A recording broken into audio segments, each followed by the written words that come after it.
Welcome to Mysteries of Life, where noted author, psychotherapist, and midwife to the soul, Judith R. explores the human condition. And now, here's Judith. The light is born, and then. On winter solstice, the light is born. Maybe you'd like to think we can leap straight from the darkest dark to the lightest light, a leap of light.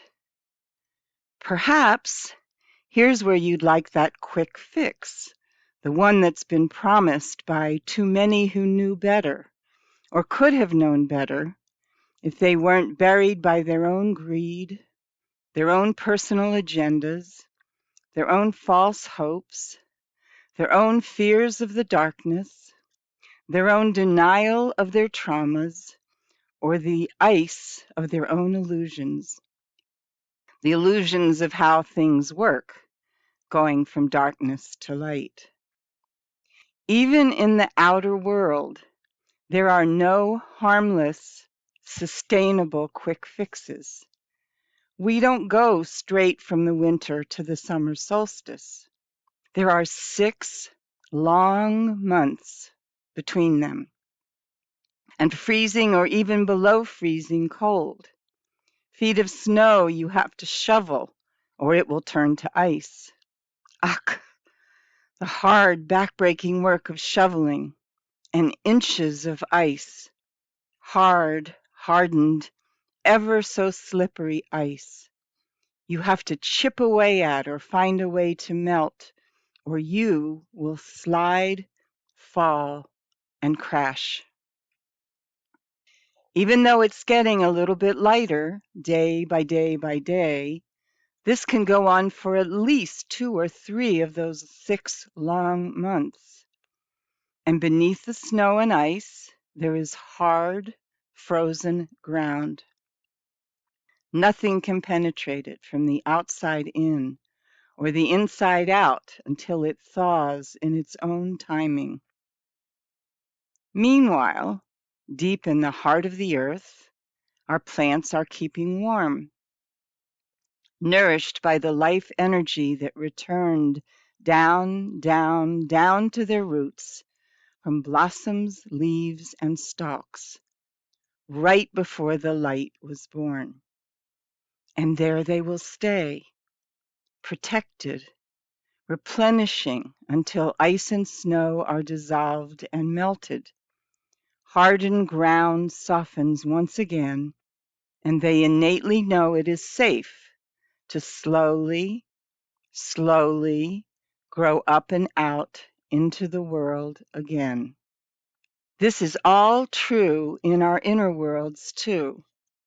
Starting to birth the light from within out into the world, we'd like to believe there are quick fixes that aren't harmful and are sustainable. But it isn't true, and it is harmful to believe it is true. It is harmful to you as an individual person and soul, and it is harmful to our world.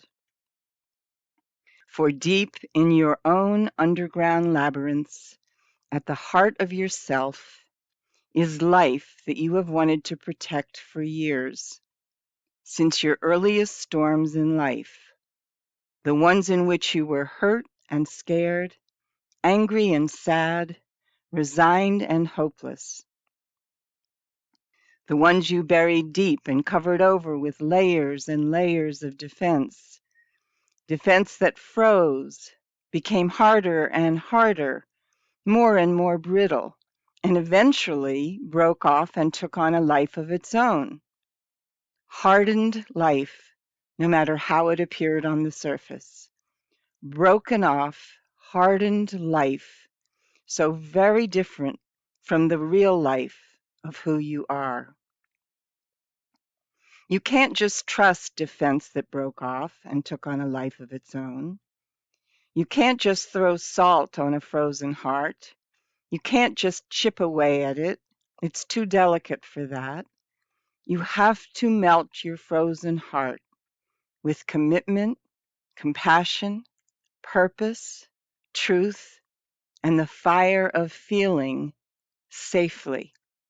feeling all that you have frozen that froze your heart too. And when your heart is thawed, the work will not be over.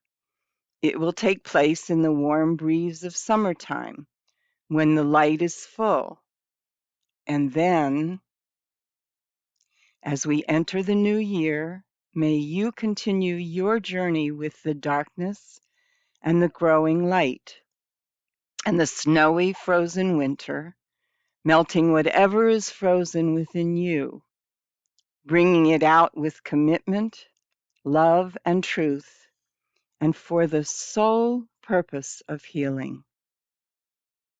And if I can be of service to you in the process, feel free to let me know.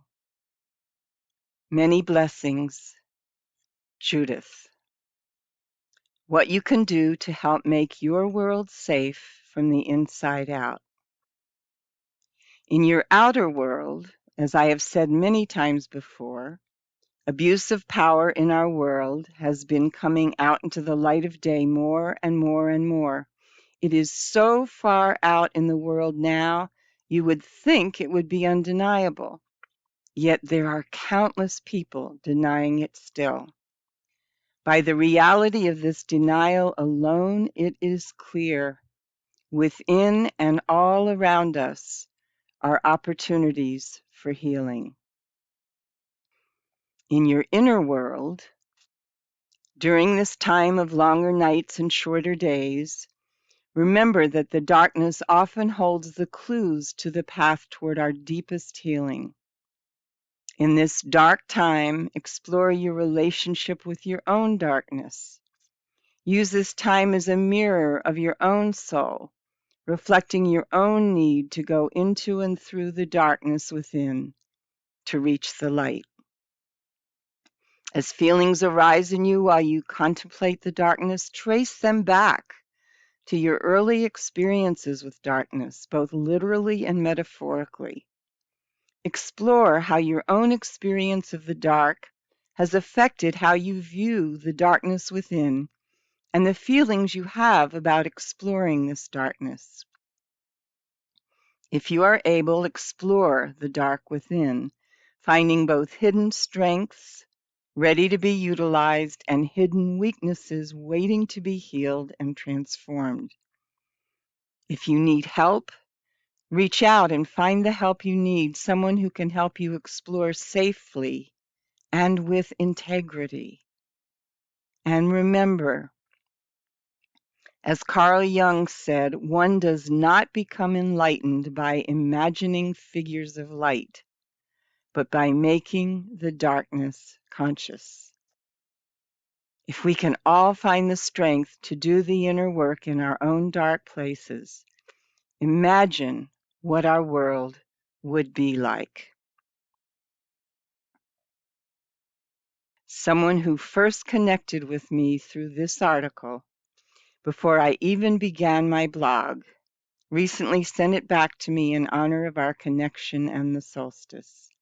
When I read it again, it felt even more true and even more needed in our world today than it was way back then.